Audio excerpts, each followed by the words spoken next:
लाचखोर आयुक्त संतोष खांडेकर यांना बडतर्फ करा, नसता रस्त्यावर doctor Babasaheb Ambedkar social forum जिल्हाध्यक्ष शेषराव जाधव यांचा इशारा।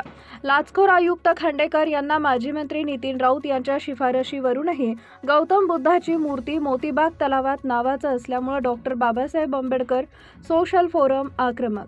आज दिनांक 21 ऑक्टोबर रोजी दुपारी 4 वाजता मिळालेल्या माहितीनुसार लाचखोर आयुक्त संतोष खांडेकर यांना 10 लाख रुपये घेताना रंगेहात पकडल्यानं जालना शहरात नागरिकांनी आनंद व्यक्त केलाय। पैसे घेतल्याशिवाय कामाला हात लावत नसल्यानं नागरिकांनी आनंदाची दिवाळी साजरी केली आहे। मोतीबाग तलावात गौतम बुद्धांची मूर्ती बसवण्यासाठी लाचखोर आयुक्त संतोष खांडेकर यांना माजी मंत्री नितीन राऊत यांनी शिफारस करून ही गौतम बुद्धांची मूर्ती न बसवल्यामुळे doctor Babasaheb Ambedkar social forum आक्रमक झालाय।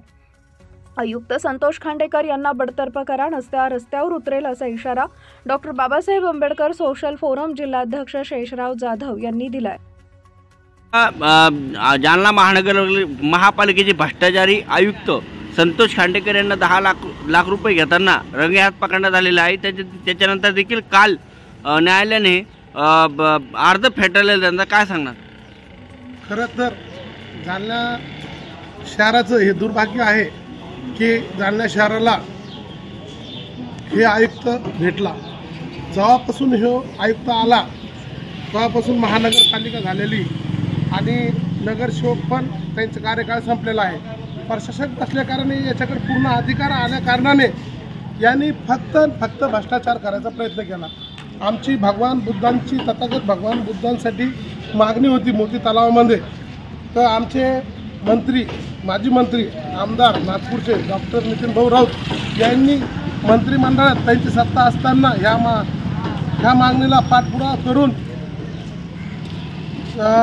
करून संबंधित शिवला पत्र पाठवलं होतं, तरी कोणतंही त्यावर रिॲक्शन नाही घेतलं।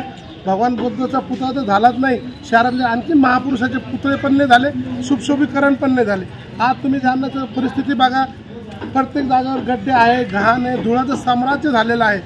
या आयुक्ताला फक्त एकच काम होतं की आपण पैसे जास्तीत जास्त कसे कमवू, लोकांना कशी फसवणूक करू आणि कॉन्ट्रॅक्टदारासोबत पार्टनरशिप करून पैसे खायचा। त्याला सस्पेंड न करता डायरेक्ट डिसमिस करावा अशी आमची मागणी आहे। संतोष खांडेकर आयुक्त यांचा खास जीवलग पर्सनल कर्मचारी सर्व वास्तवाचे आदेश काढण्यासाठी अजय भारती व फुलंब्रीकर हे दोघं जेवढे बी कॉन्ट्रॅक्ट व्हायचे त्याचे ॲग्रीमेंट करायचं पार्टनरशिपचं आणि सगळे पैसे कामाचे गोळा करून हे आयुक्ताला पुरवत होते। तर माझी एकच मागणी आहे माननीय कलेक्टर साहेबाकडे आणि त्यांच्यामार्फत मुख्यमंत्र्याकडे की अजयची चौकशी लागावी आणि फुलंब्रीकर ह्या दोघांची पण चौकशी लागावी, त्यांची प्रॉपर्टीची पण चौकशी लागावी। जालन्याचे जे नगरसेवक होते त्यांचं कार्यकाळ तर संपलेला आहे। सगळ्या त्यापैकी 75% नगरसेवकासोबत संतोष खांडेकर यांची पार्टनरशिप होती। कुठलेही छोटे मोठे बी काम असले त्याला रिश्वत मागण्यासाठी अजय प्रेम भारती आणि फुलंब्रीकर हे त्यांचे मध्यस्थी राहायचे। तर माझं एकच म्हणणं आहे, तुम्ही शहराचा विकास करण्यासाठी आलते का शहराची वाट लावण्यासाठी आलते?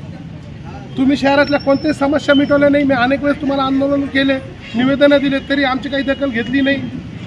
आमचे मंत्री नागपूरचे आमदार डॉक्टर नितीन भाऊ राऊत यांनी मंत्रिमंडळात असताना भगवान बुद्धांचं स्मारकासाठी पाठपुरावा करून ते पत्र आयुक्ताकडे पाठवलं, त्यांनी बी त्या पत्राची काही दखल नाही घेतली। याच्या अगोदर त्यांनी नाही घेतली। यांना करायचं काय? तुम्ही शहराचा विकास आणि शहराचं समस्या सोडण्यासाठी तुम्हाला ते पद दिलेलं आहे, त्याचा दुरुपयोग केला तुम्ही, सगळा भ्रष्टाचार केला आणि खांडेकर एवढा करप्टेड आयुक्त मी आतापर्यंत बघितला नाही।